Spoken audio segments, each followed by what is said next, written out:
Yes guys, ang ating menu for today ay, alam nyo ba kung ano ito? Siyempre, kung cook ka, alam mo kung anong lulutuin natin, di ba?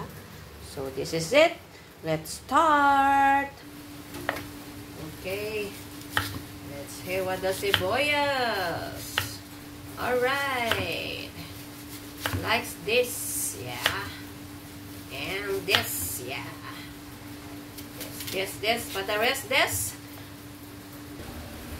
Lagay natin ang ating meat. Have to fry it a bit.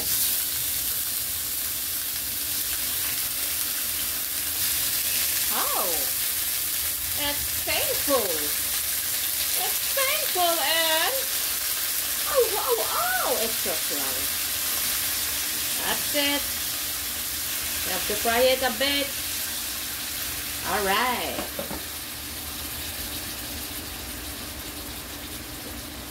Ganyan lang.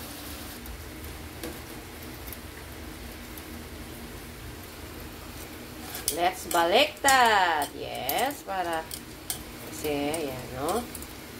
Diba? Siguro naman, alam niyo na magluto ng bistig, diba? Pag beef stick. Pag baboy, bistig.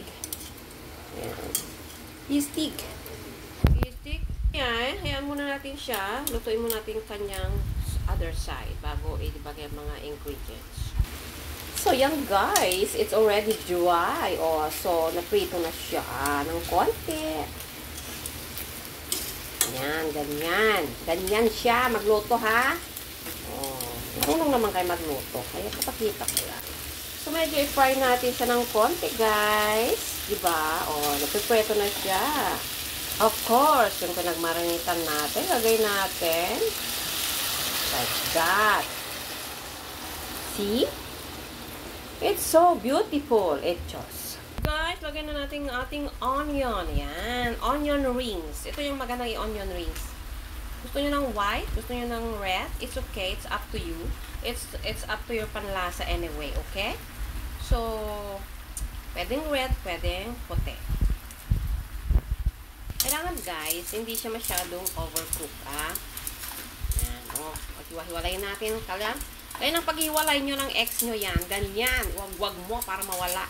O, yan. Oh, parang beef onion ito. Baked, no? Onion bistig. Tingnan nyo siya guys. Parang, marami talaga siyang onion. Onion. Tapos kung lalaki ka, huwag ka masyadong kumain ng ganito, ng onion, kasi matigas. So, yan siya, guys. Huwag natin masyadong i-overcook. Pag lalaki ka, huwag ka masyadong kakain ng onion, ha? Kasi pampatibi yan, guys, pag lalaki, ha?